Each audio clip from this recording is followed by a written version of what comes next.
Welcome to our program on the Korean Peninsula after the 2020 presidential election. We have speakers joining us from across the United States and from Seoul, Korea.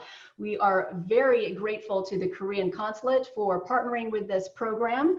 We have a terrific audience today. Over 240 people have signed up, including a number of our board members. The format for today, we will hear remarks from our chair, Ken Wilcox, then from Korea Consul General Park.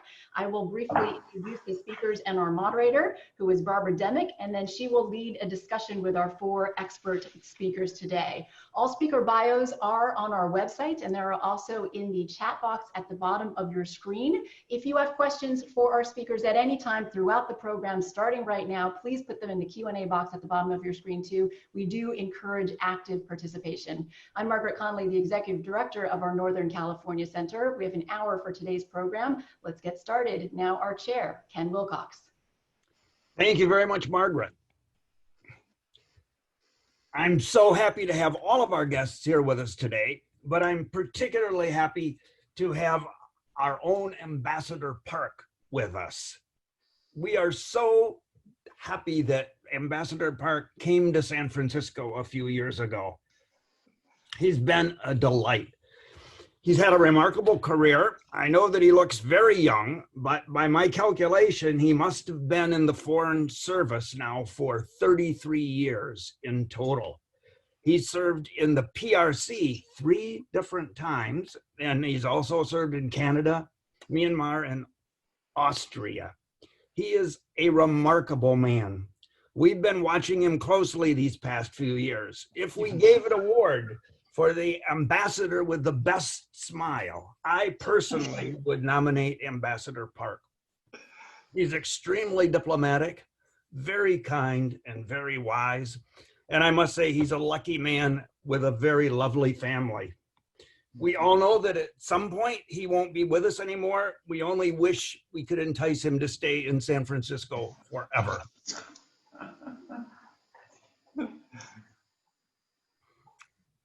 And with that, I'll turn it back to Margaret, I think. Thank you very much, Ken. And now let's hear from Consul General Park. Again, thank you very much to the Korean Consulate for partnering with us for this program. Hi, everyone. I'm Joon Hyung Park, Consul General of the Republic of Korea in San Francisco. I'm very happy to cooperate with the Asia Society to hold this webinar today on the future of the Korean Peninsula after the 2020 US presidential election. I always appreciate Mr. Ken Wilcox and his colleagues for taking special interest in Korea-related issues. Mr. Wilcox himself has a few years of work experience in China. Today, to our great luck, we were able to invite surprisingly prominent moderator and panelists for our discussion. I'm gratefully thankful to all of them for being with us. Moderator Ms. Barbara Demick is an absolutely preeminent journalist of the United States who has even lived in Korea and authored a book on North Korea, among others. Ambassador Christopher Hill and Dr. Victor Cha are the ones most well-known to Koreans among American Korea experts. Personally, as a diplomat, I learned a lot of things from reading Ambassador Hill's diplomatic memoir, Outpost. He autographed a copy of the book for me during my visit to his office in Denver. Dr. Charles' recent book, Power Play, deeply impressed and nourished me about the American alliance system in East Asia. I recently even heard from a group of my friends in Seoul that they just had an inner discussion on this book and for further connotations. I'm really happy and grateful that Dr. Joon Hyung Kim, Chancellor of the Korean National Diplomatic Academy, is joining us today because he knows about the essence and the details of the current Korean government's foreign policy and national security policies based on his deep involvement in the process of formulating them.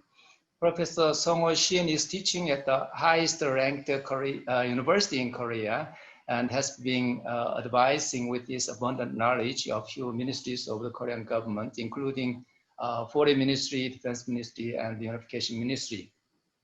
With all these panelists and moderators, I I'm confident that today's discussion will be insightful and productive. Indeed, it will be so, especially when we take into consideration the two Koreas and their neighboring powers facing great challenges, internal and external.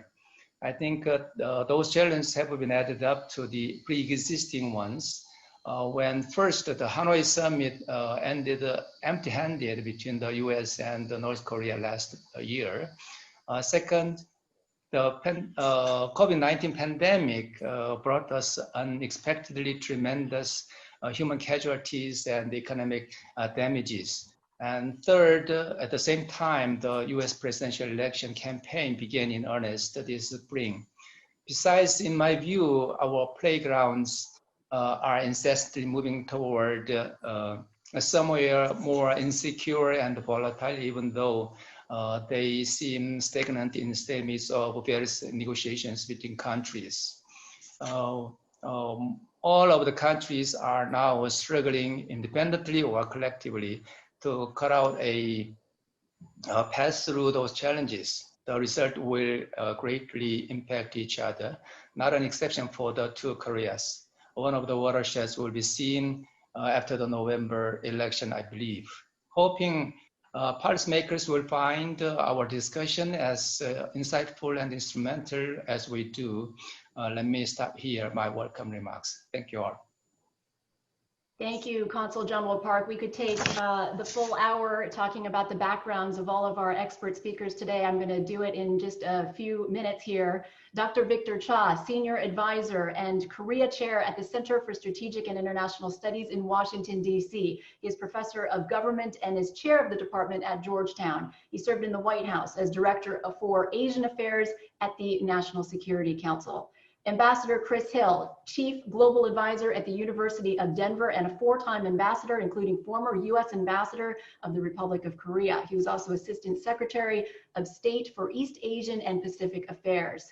Chancellor Joon Hyung Kim, Chancellor of the Korean National Diplomatic Academy under the Ministry of Foreign Affairs. He served on a number of committees, including National Security Council Advisory Committee and as member of the Presidential Commission on Policy Planning. Professor Seong-Ho Sheen, Professor of International Security at Seoul National University. He was a visiting fellow at the East-West Center in DC and a fellow at Brookings. He has advised a number of government organizations, including the National Ministry of Defense and the Ministry of Foreign Affairs. Our moderator today is Barbara Demick. She's a journalist. She has written several books about North Korea. She has won numerous awards on her reporting, including the Asia Society Oz Elliott Prize for Excellence in Asian Reporting. She was also the Beijing Bureau Chief for the Los Angeles Times. And with that, I'll hand it over to Barbara.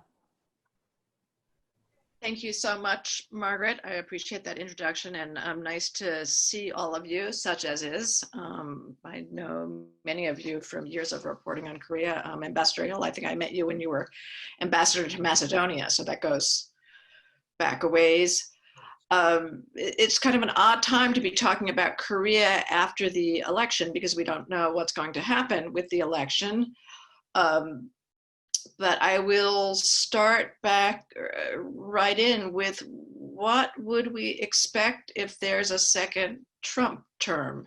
And I think I'll send that to Victor Cha, if you don't mind, because I think Professor Cha has been speaking quite a bit about this type of subject. Sure. Thanks, Barbara. It's good to be with you and to be with all of my friends on this Zoom call, and it's good to be with the Asia Society again. I think that if we have a second Trump term, probably the issue where I think there will be a lot of attention will be on the alliance and the future of the alliance.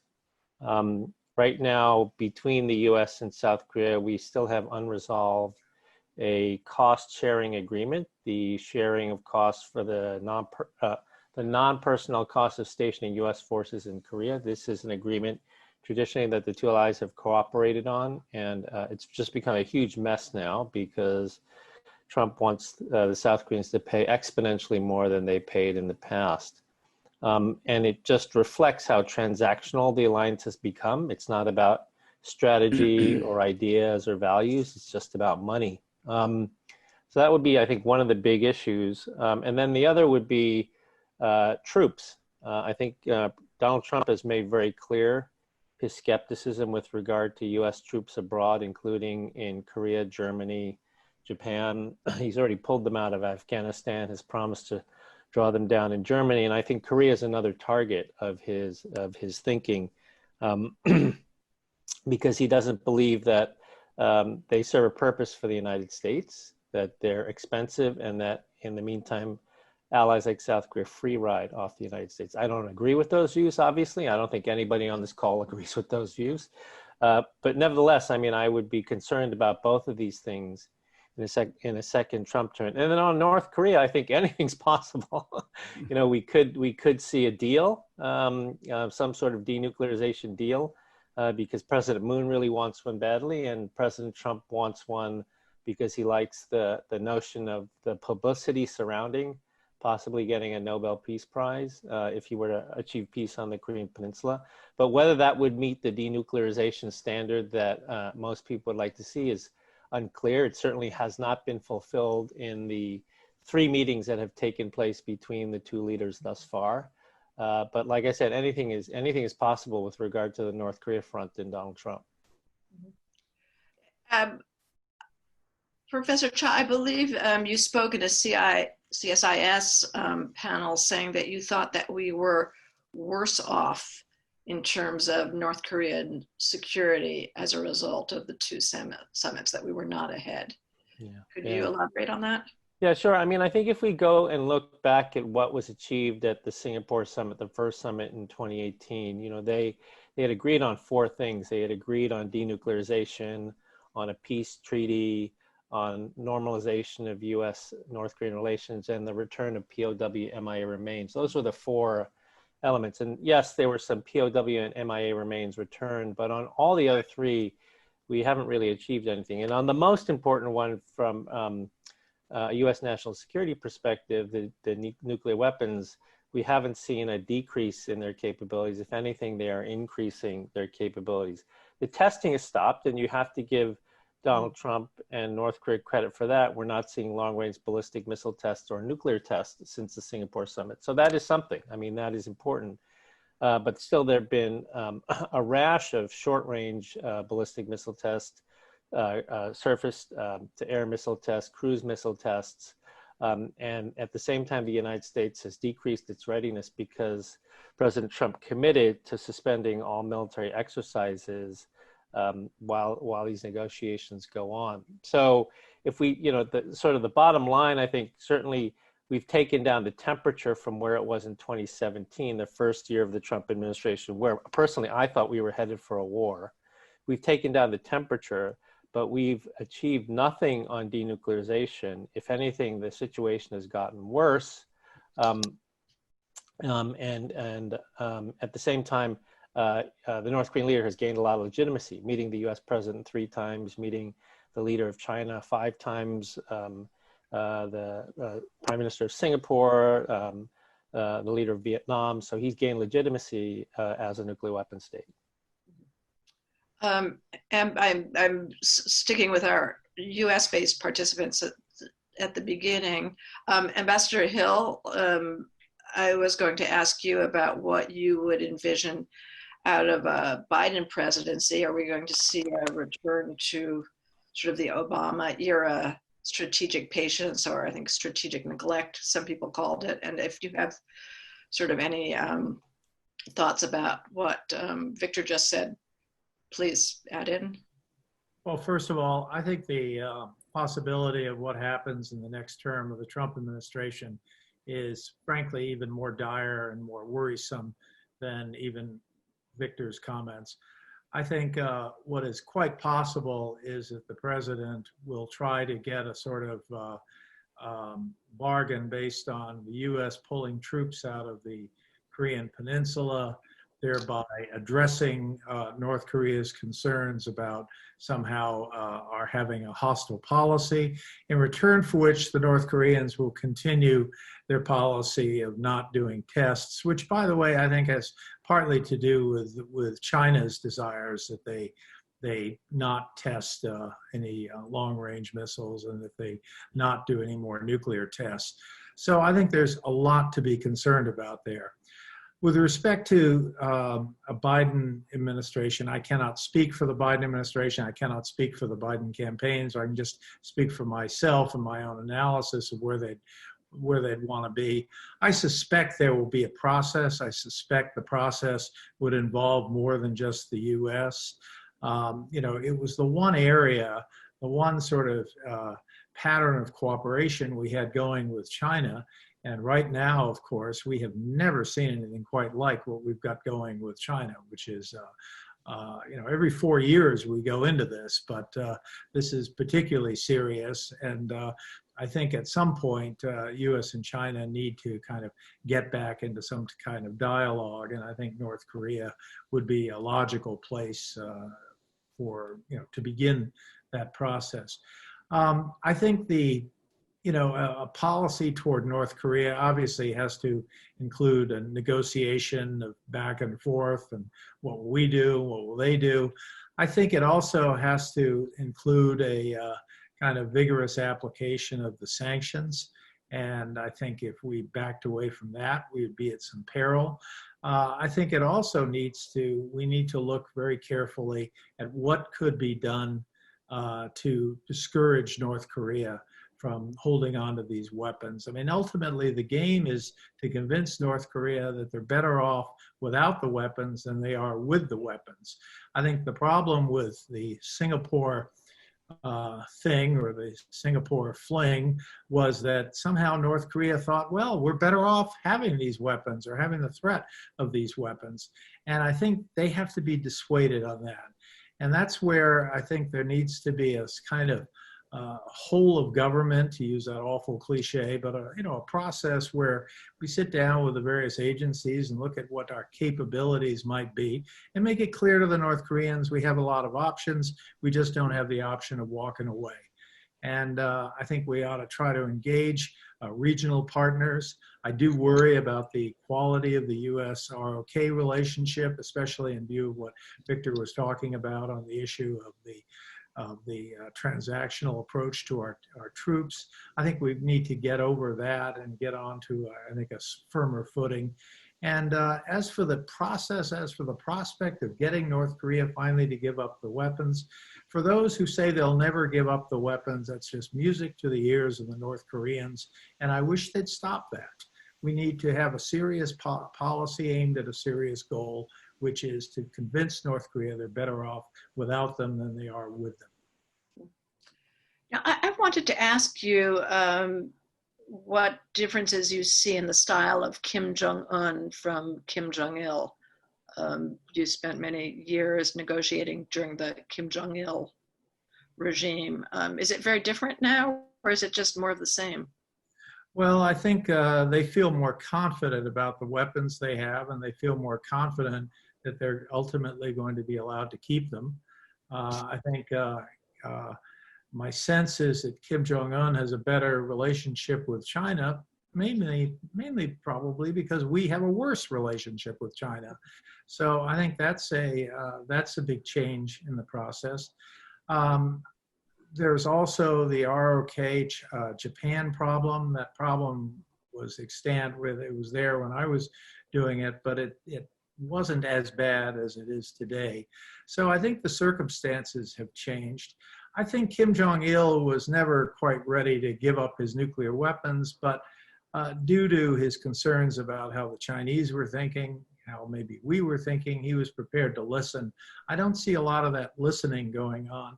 And frankly, I think Victor was very kind to talk about these four accomplishments of Singapore, and I was thinking about those four, and I really didn't see much there. I saw some sort of regurgitation of what was done before and zero follow-up. And so I think we need to get some professionalism into this process and get sort of reality TV out of the process. Okay, thank you. Sort of moving to our Korean participants, I'm trying to sort of jump forward to the day after the election. Maybe you're getting the election results at lunchtime with the time difference. I know champagne isn't as big a deal in Korea as it is around here, but what will be the reaction learning that Biden has won? What is the reaction learning that Trump has won? Who's going to, which outcome will allow people in Seoul, let's say in the Moon Jae-in administration, to open the champagne? And well, this is assuming that we know and that there's not some great delay and with President Trump refusing to acknowledge the results of the election. I will start with Professor Shin, because I think we discussed that a bit earlier. Well, maybe the general public, I don't think there will be such a kind of a huge difference, whether it is President Trump or Vice President Biden becoming a president. And from the Korean government perspective, still, I think Victor was right. And since the Trump administration, there has been some kind of a loss of a strain on alliance management in terms of those cost sharing issues. And there is some kind of anxiety about Trump administration trying to reduce the number of troops on the Korean Peninsula. In that sense, there might be some concern if Mr. Trump got reelected. And in that sense, again, as we understand it, Biden administration will go back to more traditional, management style of alliance, and all that. Our government might be more relieved to see Biden coming into the office. But on the other hand, at the same time, when it comes to this North Korea front, still we will watch what will happen. Obviously, if Mr. Trump re-elected, the government will, try to push forward with this peace engagement with North Korea, along with the denuclearization negotiation with Kim Jong-Un. At the same time, if Mr. Biden becomes the president, we will expect there will be more kind of long-term process of re-evaluating the past negotiation under the Trump with North Korea, obviously. And there could be more principled approach by the Biden administration. In that sense, South Korean government need to engage more deeply into this policy coordination process with Biden camp. So all in all, from South Korean perspective, still so alliance management is very important. At the same time, we would try to go on with our engagement with North Korea, while at the same time try to denuclearize their program. Thank you. It's a very diplomatic answer, and I'll give Professor Kim a chance to take a crack at that. Yes, first of all, thank you for inviting me, and nice to see you all. If without COVID, actually we meet often, but this is special situation.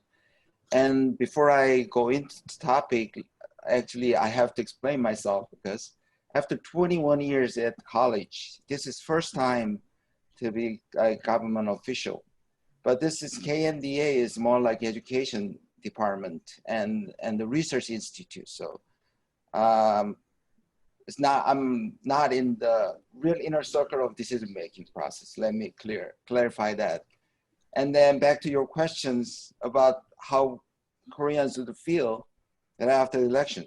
And actually I'm worried about the same. I'm sharing the same worries that the result might not come right away. It's a mail-in voting. Anyways, actually I think Koreans have a mixed feeling, and actually 4 years before too. Ideologically, Trump is not really matched with the Moon government, but somehow he's very active, and actually 3 times he met Kim Jong-Un. So if Trump is reelected, we can expect, we have a hope that continues that and just bear fruit in the future. And regarding North Korean issue, we have bad memory of, Obama government. We had high expectations, but 8 years of strategic patience actually, and we were very disappointed.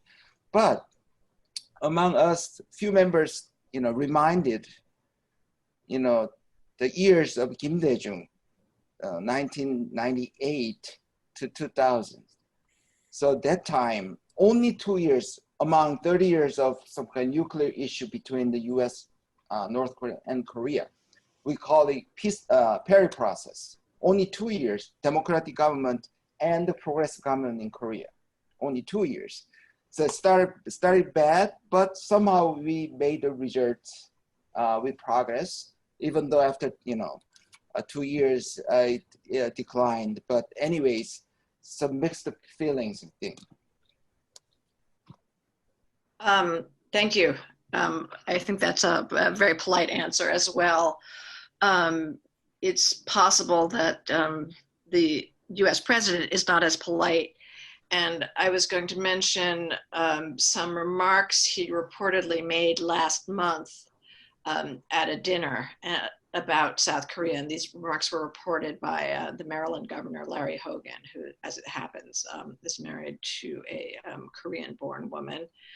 And what he wrote about this dinner was that he just brushed off the suggestion that South Korea had done well in handling the virus, but he talked about how much he respected Xi Jinping, how much he liked playing golf with Shinzo Abe, how well he got along with Kim Jong-Un.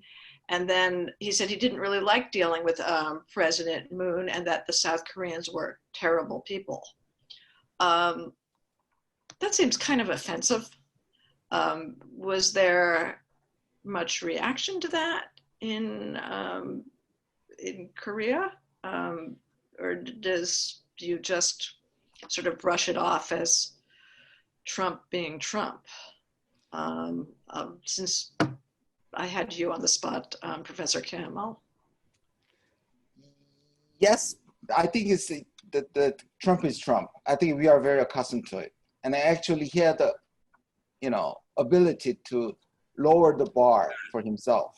So he says whatever he wants to say. So in a way, we are kind of numb in a way. Definitely, we're not happy. So were we, by the way. I'm sure that many Koreans are not happy with that. And another thing he commented, about New Zealand, about Korea, they're done. There's over. They're proud of how to deal with this COVID. Now they're bad. And actually, New Zealand Prime Minister actually reacted, but that was a big news here too. But I don't think it matters that much. Ambassador Hill. I just want to say, from an American perspective, I think it was a disgraceful thing to say and a disgraceful thing to think. We don't have better allies than the ROK, and I think the president ought to try to think that through. I don't think he's capable of thinking it through, and that's why I think he's in a re-election struggle of his life. But we need a serious approach to this problem. If North Korea is allowed to have nuclear weapons, I don't think it's going to stop there. And I think ultimately we're going to have a lot of danger in Northeast Asia. And I worry about what it will do to the U.S.-Japan relationship. So I really think we need to take it seriously. And that is not a serious statement from a man who should be thinking much more seriously. A lot of the time that I lived in Seoul, which was almost 5 years, Koreans spend a lot of time saying, what do Americans think about us? What do Americans think about us? But in this case, I'm really interested in what Koreans think about us as Americans. Certainly the perception in the US among people, such as the people who are speaking here, is that the US is in great trouble, that we're finished, that we've lost our edge, that the inept handling of the COVID crisis is an international embarrassment. And okay, everybody's being polite here, but I am interested in the Korean participants here. What do you think? I mean, do people still take the U.S. seriously? We've, obviously had a rough patch. I think I'll go to Professor Sheen here because we also discussed this earlier. Okay. The thing is, personally, as I watch and follow very closely about what's happening in the United States in domestic politics as well as in all this COVID situation, personally, I feel like yes, it's same the way you feel about your own country. How come things could get this worse in this great country? So to me, it was a quite surprising development that's happening at both this pandemic situation and the handling of U.S. government. But when I watch or read Korean media or Korean people's general perception, first of all, obviously we are quite far away still from the American continent.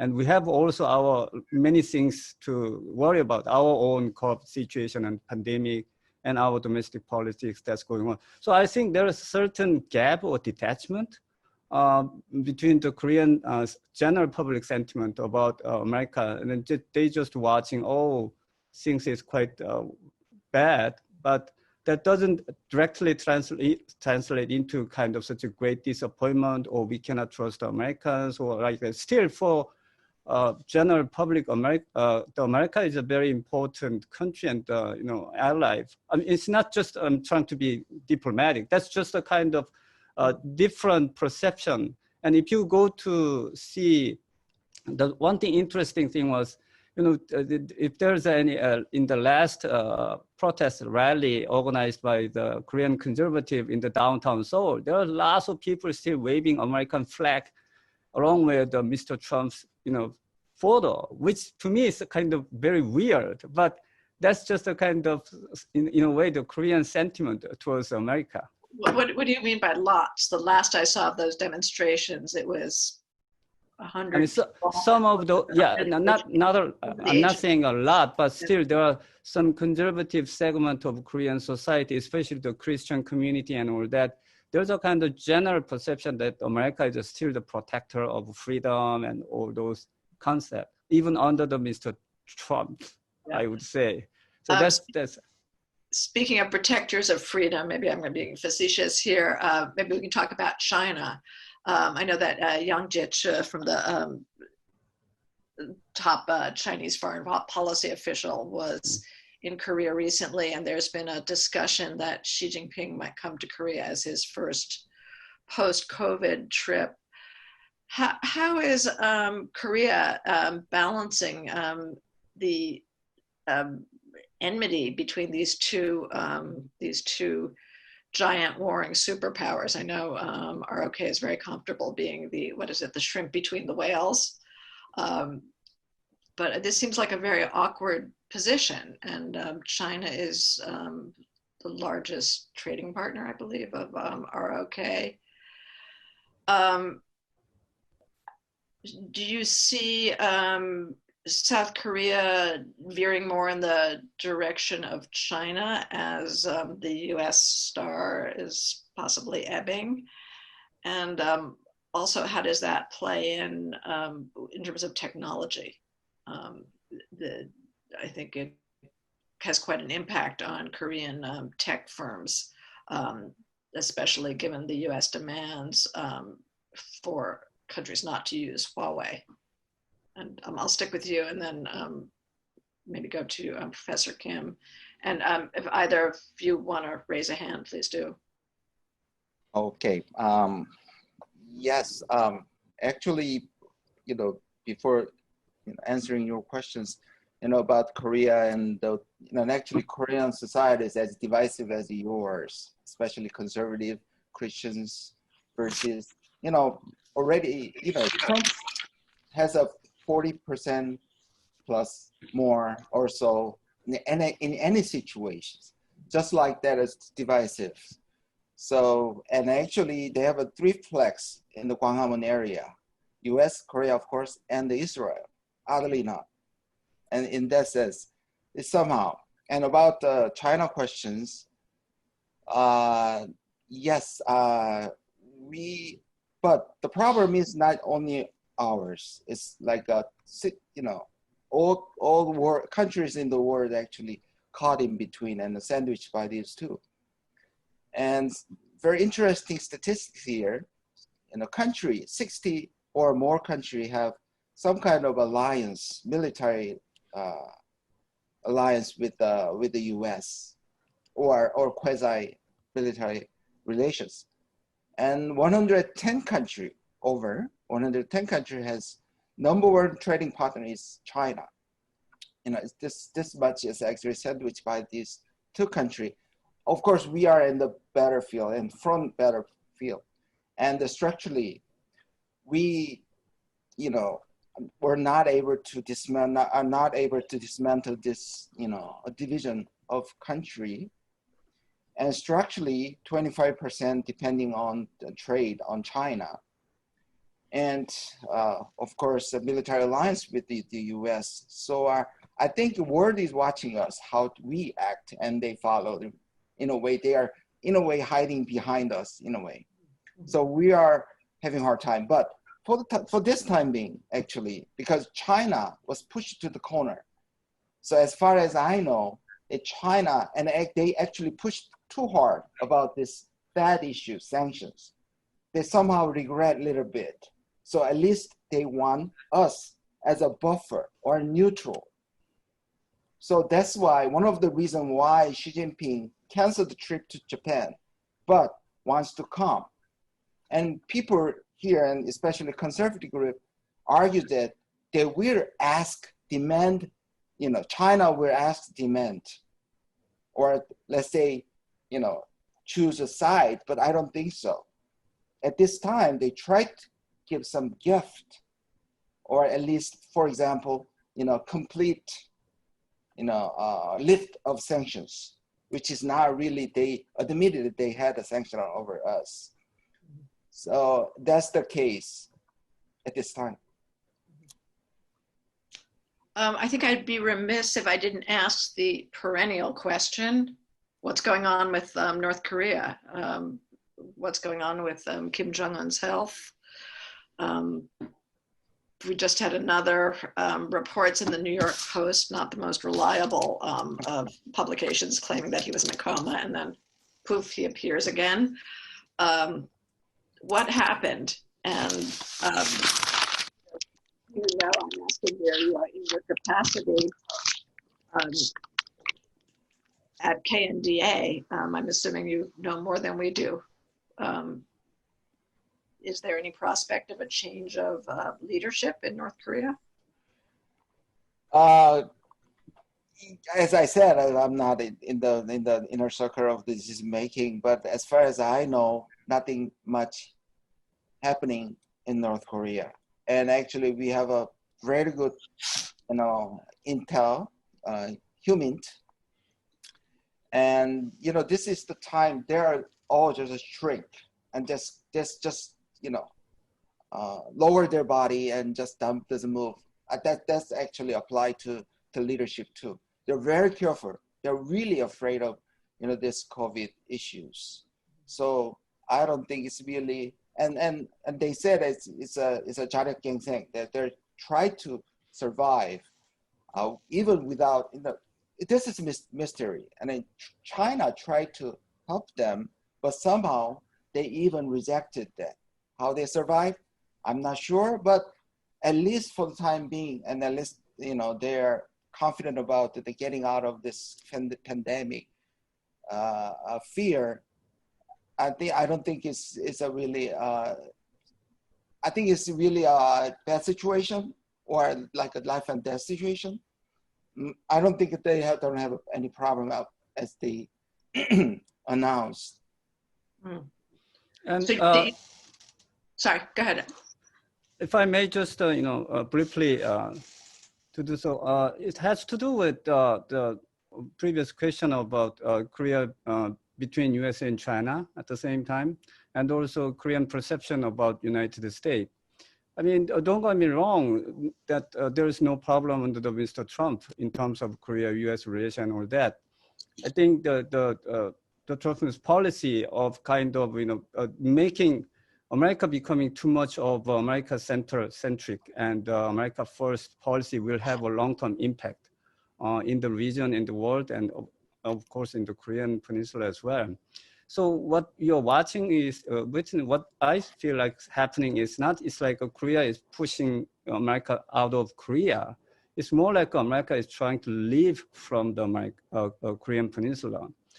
But in that case, used to be like, if that happens, the conservative go crazy, oh, the alliance is broken because of this progressive agenda in the government and all that. There's a lots of domestic issues, debate in Korea, South Korea. Such a thing is not happening at the moment in Korean Peninsula. We are just focusing on our own issues, while America is focusing on your own, COVID and domestic politics. That in and itself is a kind of, if this continues, there will be a certain kind of, if you will, what Victor, I know that he's working on this decoupling of this lots of alliance partnership between US and Korea, and but that's not only happening between Korea and US, it's happening, as Victor is trying to assess, worldwide with other allies. And in that context, China is growing, and China is trying to reach out to other traditional partners and allies in the region. That's a kind of America, and has to be very careful about. As you just, Barbara, said that yes, last week we have this Foreign Minister Yang coming into Korea in the middle of this pandemic, trying to bridge a kind of new connection between China and Korea. So that's the thing we have to watch carefully in the long run. So that's just my assessment about the current situation. And regarding North Korea, as Chancellor Kim said, as far as I know, Kim Jong-un is in full control of North Korea at the moment. So there should be no misunderstanding about his status. Only thing is, I think in North Korea, the COVID situation is quite serious, and especially Kim Jong-un is taking it very seriously for his own sake, because obviously, given his health condition, if he catches with any of those, I don't think North Korea has very good capacity to handle those situations. That's why he's disappeared from public scenery these days. I would think that North Korea, though, has some advantages over other countries in handling COVID. I mean, it's not like North Koreans are going to go around saying, oh, I have to wear a mask, my rights are being violated. Something we hear a lot in the US. I mean, do you have a sense that there is COVID in DPRK? I think they said that they tested a large number of people and they all came out negative, but it would seem surprising if there aren't. I think they do have a certain concern. There is a certain case, but obviously the state media, denounce all that. But what I think is they are not sure about their own capacity to exactly know who is getting those viruses. So Kim Jong-un himself is not very much sure about all those generals and soldiers he used to meet, whether some of them got COVID, and without knowing if he getting into those contact with those people. That's why I think he's taking extra precaution, disappearing from all those public events. There are some questions coming in, and I'm going to maybe bundle a few of them together because there's some overlap. But I see several people are asking sort of about the situation on the ground in North Korea, if the economic situation has improved.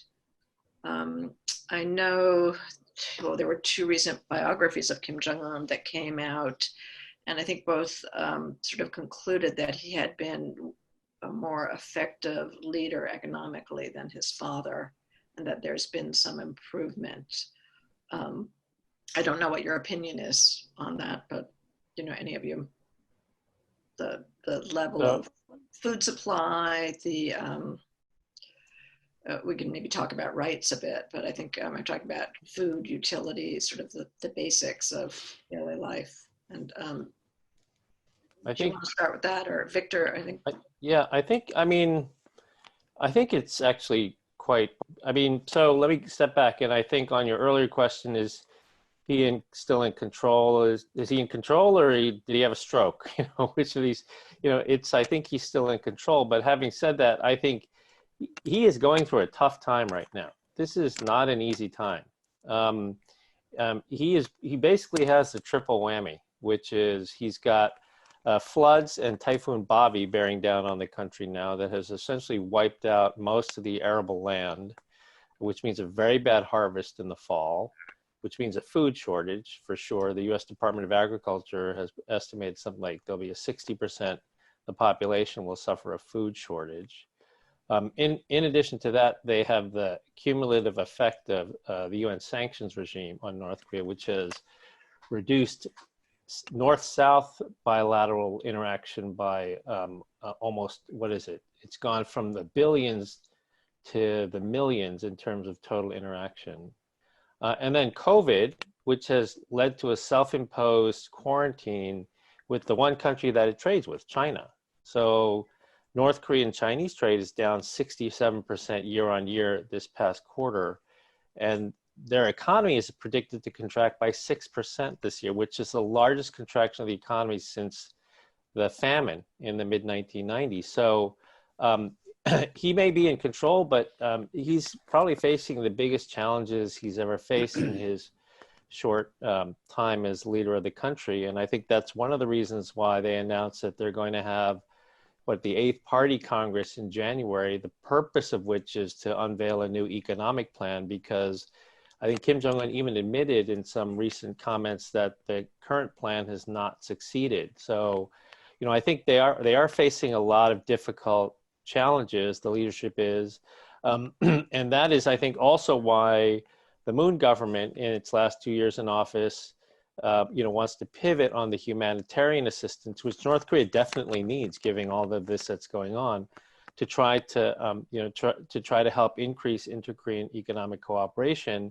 And that's where they run up against the United States, right? Because, the United States is really focused on the sanctions regime, making it harder for, South Korea to make the argument we need an exception from the sanctions regime to implement this sort of assistance. So there's a lot of interesting pieces going on here that come off of this question that you asked, Barbara, about, are they in control? They're in control, but there's a lot of problems. I'm also seeing questions coming in. Do you see any signs that Kim Jong-un is liberalizing the economy? I guess it depends on how you define liberalizing the economy. If we're talking about like foreign direct investment law and opening the borders and IPR and all that, no. I mean, but having said that, there is marketization of the economy taking place. There's over 500 official markets in North Korea, and who knows how many informal, 장마당, right, informal markets there are in Korea. I mean, you wrote about some of this in your own stuff, Barbara.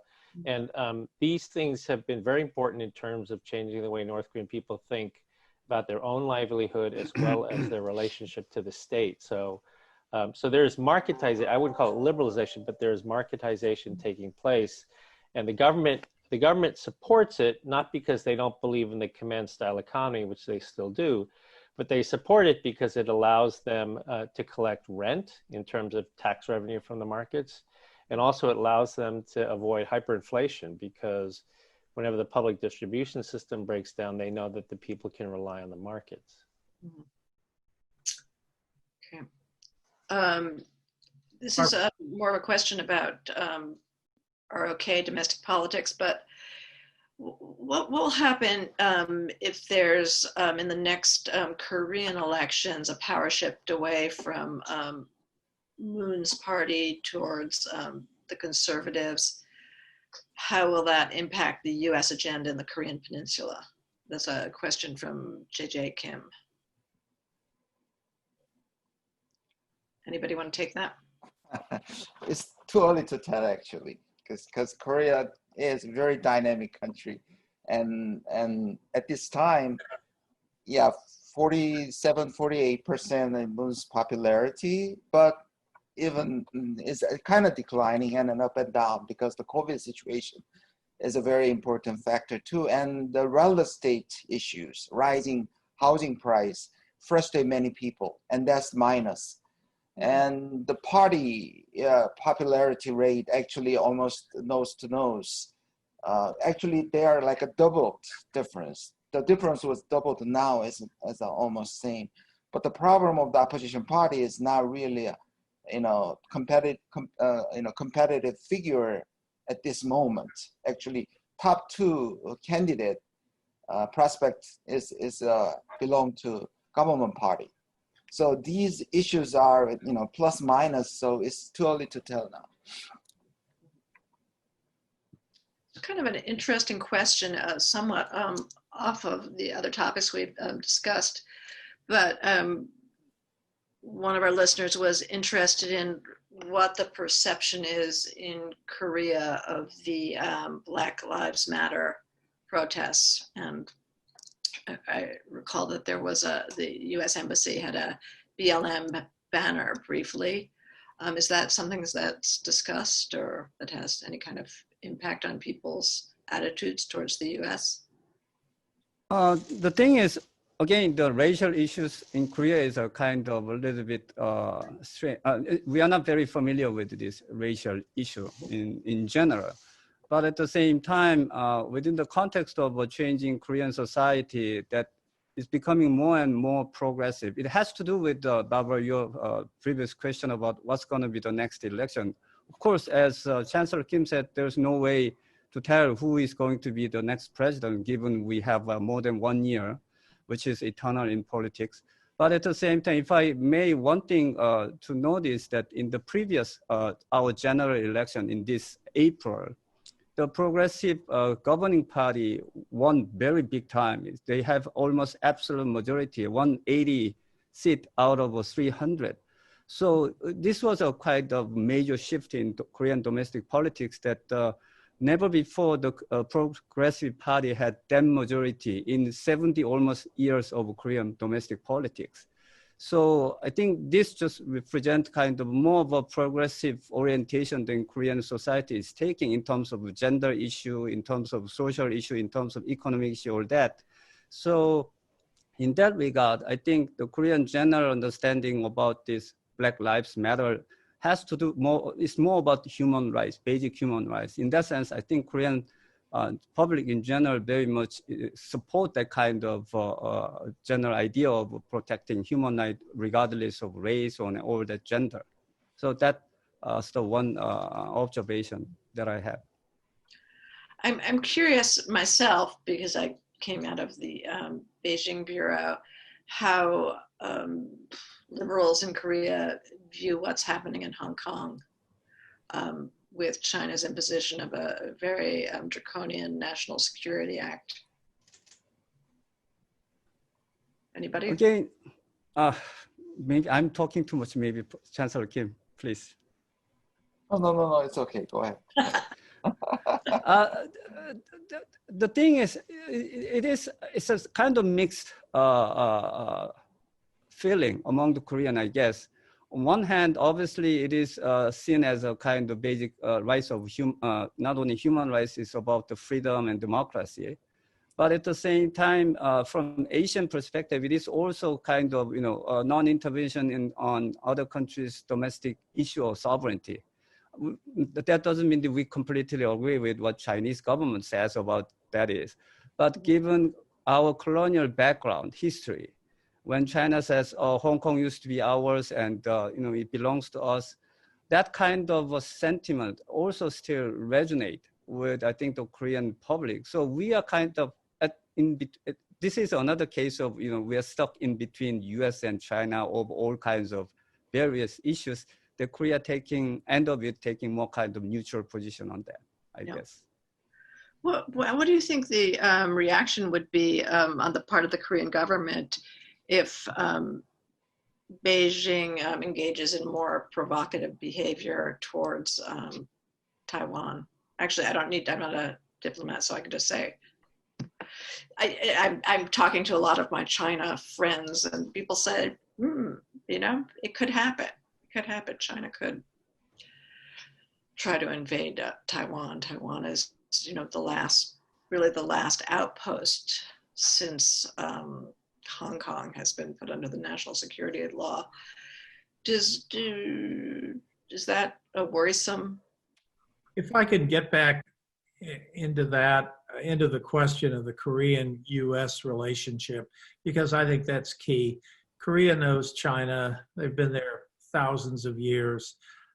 They have a lot of concerns about China, and obviously those concerns get played out in the Hong Kong situation and in any speculation on Taiwan. Koreans obviously think about this. They have a lot of experience watching China with a pretty close-in seat. The issue for Korea, though, is they've had this very great relationship with this distant ally, the U.S. The U.S., to some extent, we talk about a nuclear umbrella. It's broader than a nuclear umbrella. It's a sense that that we support Korea taking its place among the world's democracies. And I think a lot of the Black Lives Matter issue in Korea was a reflection of Black Lives Matter in Europe and elsewhere. I mean, Korea is simply, they're part of a global system in that regard. And the question is whether the U.S. wants to continue to play this very close relationship with Korea. And what I worry about is even if the Japanese are trying to kind of, I won't say drive wedges between the U.S. and Korea, it's not a bad day for the Japanese when they see problems between Moon and the U.S. administration, given that their own relations are very good. But you can imagine if the U.S. relationship in Korea essentially goes to a point where we don't have troops there. Does Japan really want to be the only country in Asia with U.S. troops? Probably they're good with it for a while, but at some point that would also, I think, put pressure on where the U.S. overall sort of strategic policy is. Do we have a grand strategy? Do we think we ought to be in Northeast Asia or not? And so I think these are rather cosmic questions that the U.S. needs to think about and needs to think about quickly. Let me pick up a little bit, yes, about, that this Moon government is always framed as pro-North, by conservative, especially ultra-conservative, framed as pro-China, pro-North, and anti-American. It's more like, almost like a idealized straitjacket, and leaving Korea right now as a progressive, some kind of, I call this scarlet letter on the chest. So in a way, as far as I know him, I met several times, and I know him, President Moon, very well. He is actually sandwiched by, and I criticized by progressive, that he's not taking chance, go forward, with the North Korean issues and things like that. And I think I totally agree with Ambassador Hill. Really important part is US-ROK alliance. Actually, I think a Trump factor has a two-side impact, positive and negative. Positive is, I think he has some kind of, I call it demythifications. So almost like a Korea-US alliance is to many Koreans, it's almost like a religion, and actually a myth, I call it. So he makes that as a transactional. And I think it's in a way rational. We should think about more programmatically. But that side, as Democratic Party called protection racket, I partially agree. This treaty-based and historic-based, this alliance is so valuable, but somehow it's just downgrade to especially when we have a really hard time with North Korean, and the COVID, and we try to raise this burden sharing as much as we can in this framework, but that was frustrating too. Professor Kim, I think we're going to need to end it there. I'm sorry, there are questions coming in about Japan there are a lot of questions, but I mean, next time, another time. I think I need to send it back to Margaret, who will give us some concluding remarks. Thank you very much. And I'm sorry we can't talk a bit longer. Thank you very much, everyone. Clearly, we're going to have you all back for updates, and hopefully we can get together in person. Thank you to our 4 expert speakers, Dr. Cha, Ambassador Hill, Chancellor Kim, and Professor Sheen, and to our moderator, Barbara Demick. It was a fantastic conversation. Thank you to Consul General Park and the Korean Consulate for your partnership with this program. It was wonderful to have our honorary chair, Dr. Chung-Moon Lee, in the audience with us too. For everyone at home, please continue to join our virtual programs. Globally, we've done 200 since sheltering in place. Our Northern California Center has averaged 1 a week for the last 24 weeks. So please join us if you are not a member, because most of these programs are free for members. For those VIP members who are going to join our VIP reception, please click over to the second link that was sent to you right before this session. We'll continue the conversation with the speakers and our moderator. A big thank you to our team for their help with this. Rexel, Pilar, Michael, Jamie, Heather, and all of our interns. And from all of us at the Northern California Center, thank you and stay safe.